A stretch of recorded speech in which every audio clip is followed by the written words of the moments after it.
everybody, it's Sarah Cray with Let's Make Art, and today we are doing a floral Easter egg. I wanted to do something to celebrate and get us ready in the mood for Easter coming up, and I had this idea kind of going of how we can create an egg using implied lines and florals, okay? Cute. Super fun, straightforward. If you need an egg outline, I have it in the description for you because you know what? Drawing eggs is deceptively hard, as I've learned from the millions of sheets I have around here. I also had another idea of how to use this outline, so I'm going to be doing that as well. Okay, so I have like 2 different paintings going on.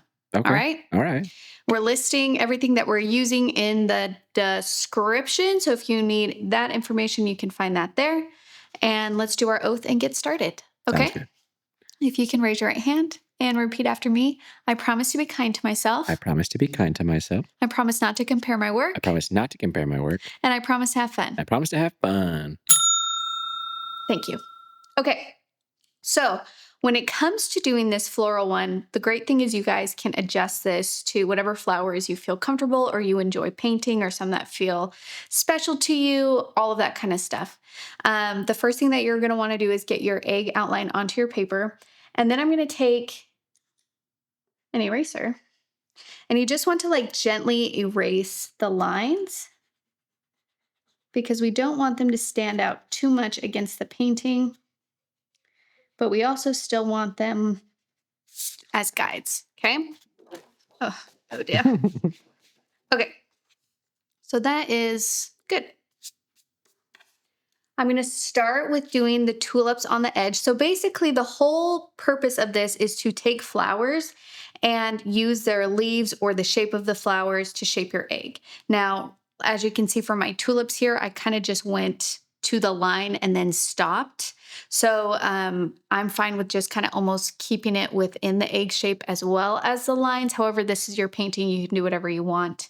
You can also adjust these. The biggest thing that I want you to keep in mind, though, is that the angles. So notice that the florals on the right are curving up to the right. The florals on the left are curving up to the left. And that just kind of helps shape it as opposed to doing straight up and down. If you do it straight up and down, then I'm not sure if you would be able to capture the curve of the egg. Okay? If you're real talented, you could draw the outline of a flower and fill it in with eggs, you know? Go the opposite way. Switch it up. Switch it up. Okay, so I'm going to take my round 6 and a green color, whatever green color you want. I usually always like to mix in a little bit of yellow or blue or, you know, whatever. And then I'm just going to follow this edge here, doing a thin to thick line. Like so, because tulip leaves are actually this shape. And then I'm going to switch to my liner. I'm going to be using my liner a lot in this project because I really want that nice thin line. And I'm going to have the tulip head. I want the head to come up about here. So I'm going to have my line go there. And then if you want to do another one, you can. But remember, like, this is kind of a fun opportunity for you guys to be a bit, you know, playful and experiment. So I'm going to do the head in a second. Since I have green already on my brush, I'm going to go ahead and do my little bluebell ones. So same kind of thing. Follow the curve of the outline.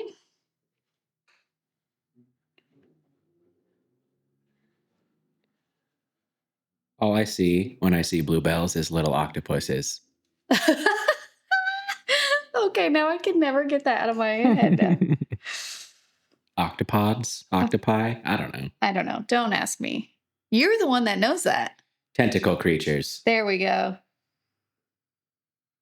And then I'm just going to follow that curve. Boop. Boop.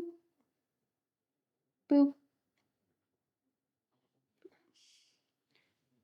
So cute. Okay, let's put some color on there now. So I'm rinsing my brush, making sure I get all that green out. Now I'm just using colors that are like on my palette. So I'm not being too precious here with my color choices. As you can see, I have just this puddle of pinkish, goldish, peachish colors. And I'm like, that's a great color. Let's do that, you know? Mm-hmm. So using my round 6, get a little bit more wet.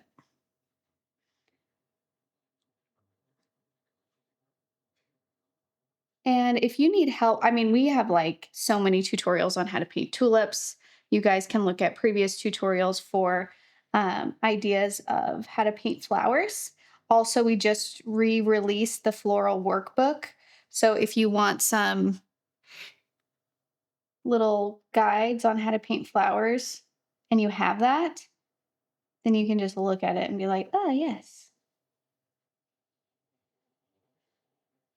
I recognize a dandelion on your original painting. Mm-hmm. Those are the greens of those are edible. I guess they're delicious. They're very abundant. I think we should eat them. Okay. I think a lot of other places eat them. I just watched a travel cooking show about Greece. They eat Yeah. dandelion greens all the time. Oh, really? Yeah, we should try it. Okay, yeah. Then I'm going to do another tulip kind of going up here to the edge. If you want to switch the color, you can, or you can keep it the same. Just want to make sure you kind of go to that pencil edge there. Rinse my brush. Let's get some blue here for my bluebells. And then the bluebells are kind of like, what is this shape? Octopus. Oh, yes, they're octopus shaped. Octopus body. With a little skirt at the bottom. Funny saloon owner's hat. Funny. Let's keep going. This is great. That's all I got. Bell? They're bell shaped. They're bell shaped. Yeah. Genius, Michael. Thank you. Should name them. They're blue bell blue shapes. And you just want to paint a bell. And remember, like, it's okay if your smooth line or if your line gets a little chunky or if, you know, your flowers get a little wonky. Allow your flowers to be wonky, okay? There's nothing wrong with the wonky flower. Okay, now we're going to move down to the center and I'm going to switch. Actually, no, I can keep my round 6. And I'm just going to grab like a warm neutral that I have on my palette. So just this, okay? It can be like a grayish or a goldish or greenish or pinkish, whatever you want. And we're going to do the dandelion fuzz. So for the dandelion fuzz, I'm going to envision a circle and I'm just going to paint that circle with dots and dashes. And it's okay if they overlap. Those are seeds. Little dandelion seeds. I guess they'd be fruits, actually, because they're like the seed encased in a body, you know? Mm-hmm. Those are dandelion fruits. And then I'm doing little fruits. Not edible. Not edible. Don't eat this. Don't try it. Throughout the circle as well. Then I'm going to grab a little yellow-green color. Paint the center. My dandelion. And usually at the center of dandelions, they have a few little wisps, you know, little seeds kind of coming out. A lot of people might be confused that your middle name is Dandelion. It's Richard. I know. But for real, it's not Dandelion. It's not Dandelion or Richard. It's Doug. But I'm not going to tell you because I don't want you to steal my identity. All of my passwords are actually just my middle name. That'd be hilarious. And then I'm taking a liner brush and these little circles that I painted, I'm pulling that line back to the center because that's where they're all kind of coming out of. Oh, look at that cute little dandelion. Can you even? Okay, now we're going to do like a dandelion in bloom, which is basically like a thin oval. And I'm going to do it a little bit shorter. So then we have different heights going on. And the center is just like little petals. So they're more like dots. And then when you get to the edges, they get longer. Boop, boop, boop, boop, boop. A dandelion like that is actually a million little flowers. We've talked about this. Yeah. Compound head. Compound head. That's why I can make a million little seeds, because each one of those little dots on a dandelion is actually a tiny flower, Tiny little flower. like a sunflower. And then the great thing about the dandelion head next to the dandelion fuzz is like literally everybody knows this is a dandelion fuzz. So just by having this next to this, the people are like, oh, dandelion, got it. So don't stress if you're like, I don't even know what these petals are. That's fine. This actually is doing a lot of the work for you for this. And then let's do the stems using a liner. So again, I'm kind of curving here.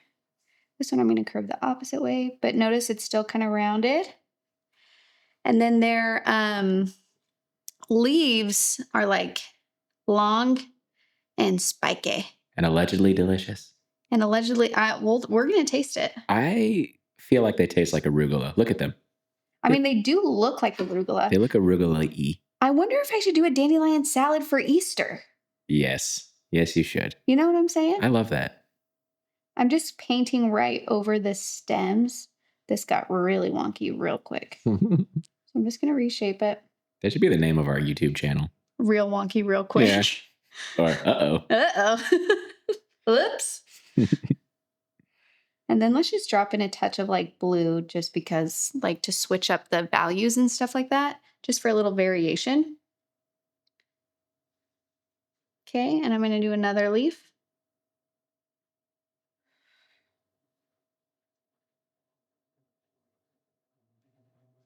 Yeah, on that Greek food show, he said that the secret to Greek long life was dandelion greens and olive oil.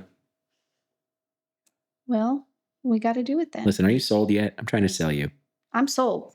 I own on grease or on dandelions? I mean, why not both? Okay. Okay, and then we have room to do another little flower right here. I decided to go with lilacs just because they're fun and cute. Because I wanted to introduce a little bit of purple into this, but this is your painting. So if you're like, lilacs are not my jam, you don't have to paint it. Now, when you paint lilacs, they're actually a bunch of tiny little flowers in like a cone shape. So to do that, I want my lilac to be about here. And I'm just going to start by doing little tiny flowers. And don't forget to kind of rinse your brush so then you can have different values going on. And you can just pull from color that's already there. And then as I'm adding these little tiny flowers, I'm going to make sure that they will be a cone shape. So I'll just kind of thicken the bottom. Maybe grab a bit more paint again. The scientific name for that kind of flower is a doot-doot. Oh, these are our doot-doot flowers. Yeah, don't forget to do the doot-doots. Doot-doot. There you go. So I'm having one kind of go this way, and then let's have another little baby one right here. We actually have a friend here in Hamilton who has this gorgeous lilac bush in her yard. And sometimes she'll bring us a bunch of lilacs in a little vase, and it's so pretty. Okay. Now that's done. I'm going to take my liner. And they kind of grow like in a bush on branches. And their leaves are actually like big round leaves. So when I add leaves to it, I'm going to have little leaves kind of coming out this way from underneath it.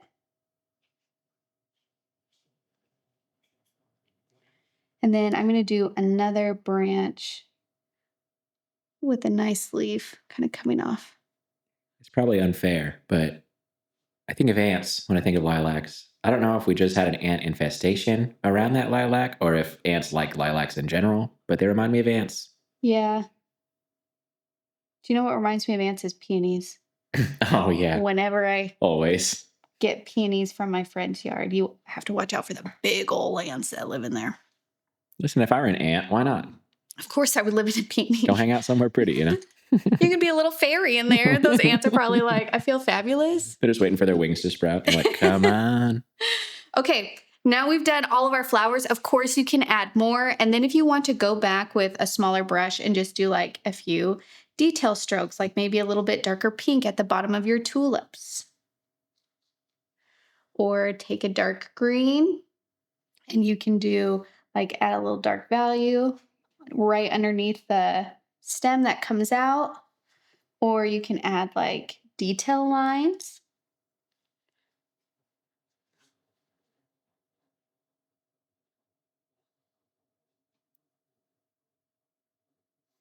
Or a lemon vinaigrette right on those dandelion greens. Oh my gosh, a lemon shaped like a lemon. Okay. Lemon branch within this egg would be so cute. This is why I have a job still. The random little that, ideas that I'm like, yes.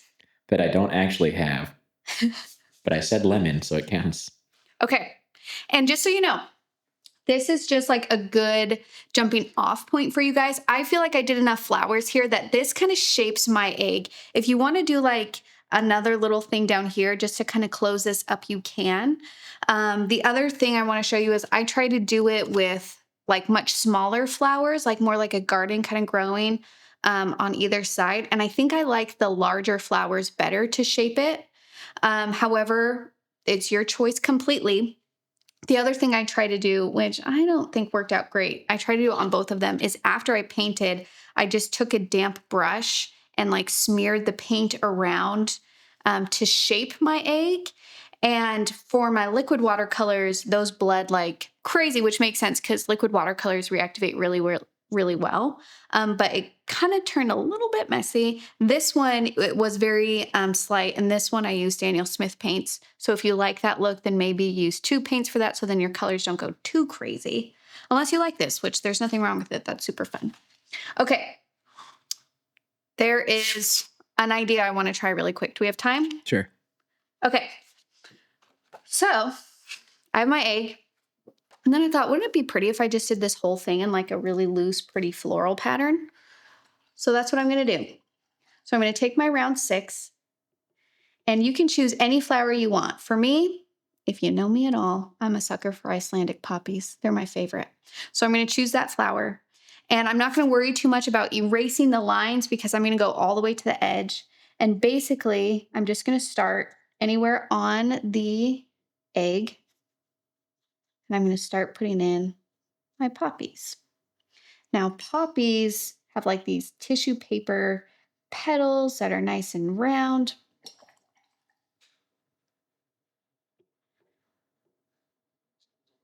I'm going to bring the center in here, and then maybe like a touch of that color kind of throughout to show that there's like layers of petals. And then because I love color, I'm going to take some yellow and also touch that to the center. Oh, look at that. Beautiful. Stunning. I just played a word association game with myself. Yeah. I thought of Sarah Cray. What comes to mind? Do you want to know the first 3 things? What? Monet, the painter. Poppies, the flower. And cake. What was the first thing you said? Monet. Monet. Claude Monet. Ooh, I'll take that. Monet, poppies, and cake. There's nothing more I could ask for. Those are my favorite things. And so when I add more flowers, I'm purposely letting them run into each other, okay?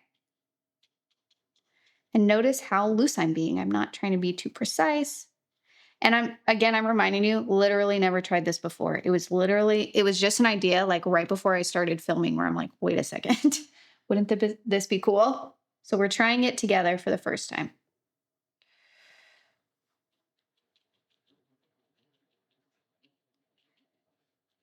And while I love this yellow center, it might have gotten a little too much, you know, like maybe just a little bit. Nah. So I'm just going to do a layer of pink over the top, not to cover all of the yellow, but just some of it so it doesn't look like totally like a fried egg. Which, I mean, there's nothing wrong with a fried egg. Who doesn't love a good fried egg? That's true. Okay. And I'm just going to keep on going. Now, the one thing that I'm trying to do, or maybe just starting to focus on, is I don't want my flowers to line up perfectly, like the centers to be totally right next to each other. So I'm trying to kind of stagger.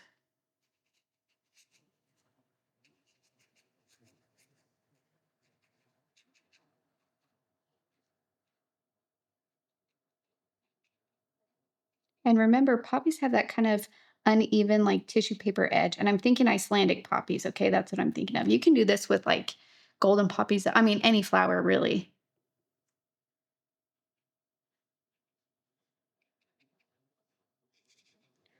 And maybe switch up the color a little bit.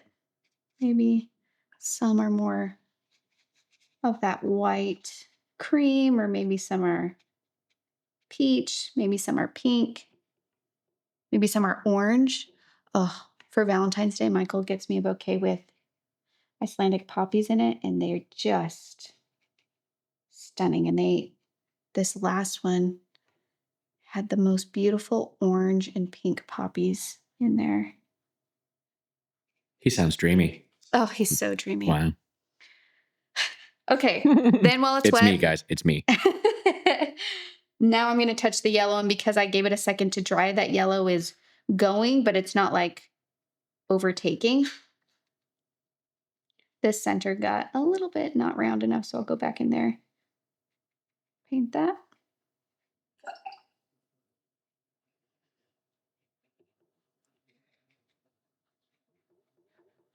Okay.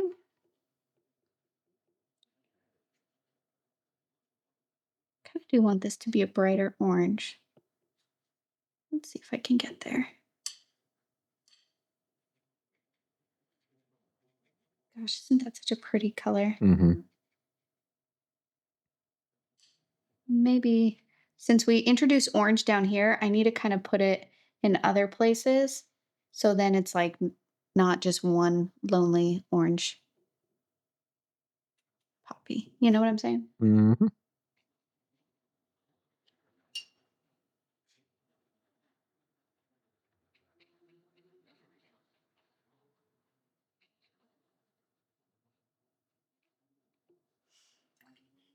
And then that one got pretty dark in value. You see how dark that one is compared to the rest? Mm-hmm. You can leave that. You can purposely go back and make others darker to match that value so then it doesn't look like just one random dark top flower. Or you can just lift color out so then it's closer in value to what you already have across your painting. Okay. Now I'm going to let this dry and then we'll do some detail lines. Already I'm loving it. It's very cute. It looks like a dyed egg. It does look like a dyed egg, doesn't it? There's something so little charming and cute about this. I know it's simple, but I just love, like, imagine if you did a little tiny little place cards of these at everybody for the Easter table, just tiny. That'd be so cute. Or you can have your kids make this. And the other fun thing is like with an egg outline, the world is your oyster in terms of what you want to paint. This is maybe a little bit difficult for, someone aged like 5. But if you just gave them paint and the shape of the egg, they can paint whatever they want inside of it. Okay. Now I'm going to switch to my liner brush. I'm going to make sure my painting is dry.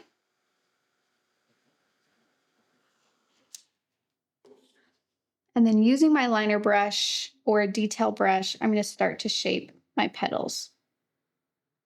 So I'm going to choose one and I'm going to start with painting the edge. And the nice thing about doing these detail lines is you can have your flower kind of go outside of the lines, or like you can redefine your flower shapes. And then from there, all the detail lines are going to angle back to the center. So wherever you are on the edge of this petal, just kind of envision an invisible line that meets back to the middle of your flower. And that's the angle of your detail lines.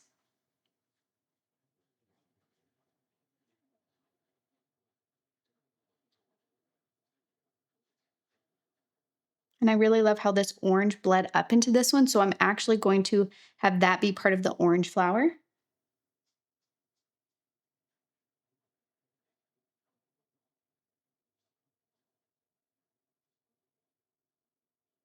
Okay.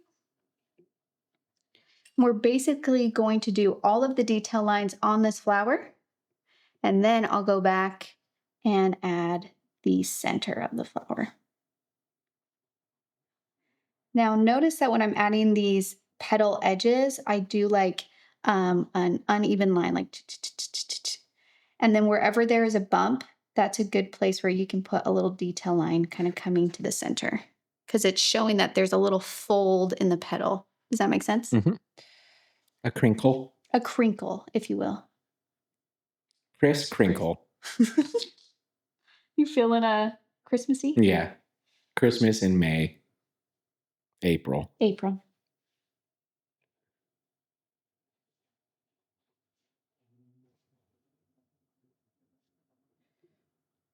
The other thing too is sometimes poppies have layers of petals. So if you have like a little section within your loose flower where it's just like, oh yeah, there's another layer of petal right here. You can add that, you see? Mm-hmm.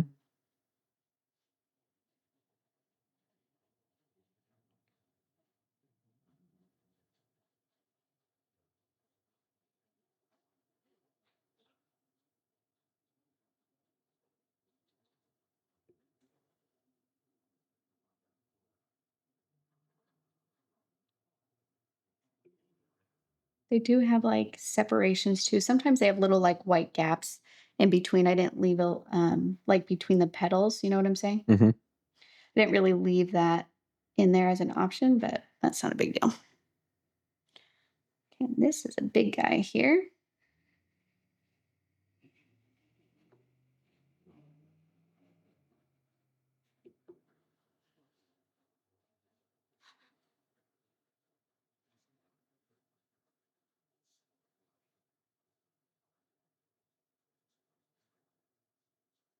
And if a couple of your detail lines get a little bit wonky in angle, it's not the end of the world. Just kind of once you notice that it's incorrect, correct it and keep going.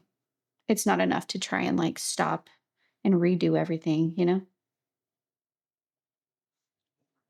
I did it again. I shook my head yes. I should have said yes. Yeah. Thank you. I'm going to set up a camera just on my face so, So people you can know. see. People can see when I shake my head yes. Okay, now I'm moving to an orange. Now, when you switch, like if you're doing obvious different colors for your poppies, then make sure that when you do the detail lines, you pick up that color paint. And you want to make sure that it's a darker, like slightly darker value than the initial wash that you put down so then we can actually see these detail lines.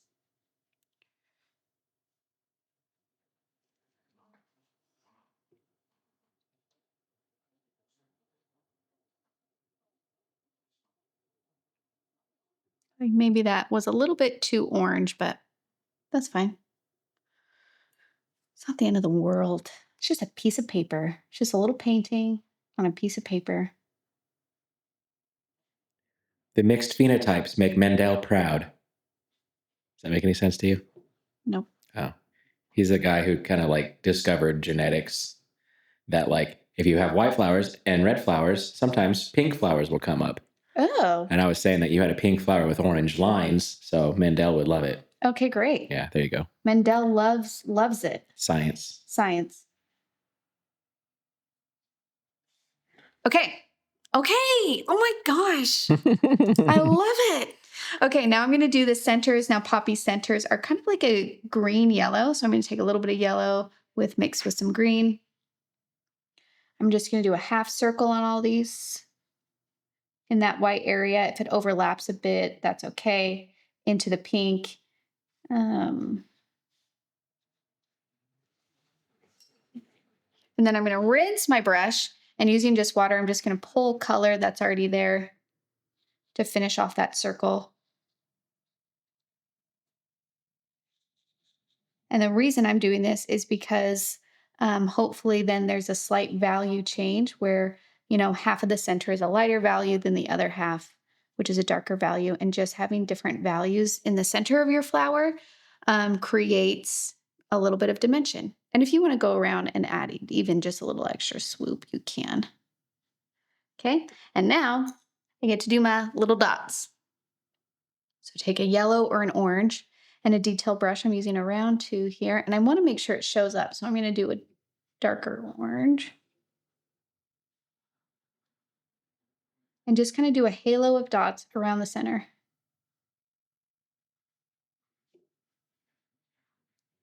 Some anthers, if you will. Anthers, exactly. The anthers are the head part of the stamen. Mm-hmm. What's the shaft part? Ooh. Filament. Filament.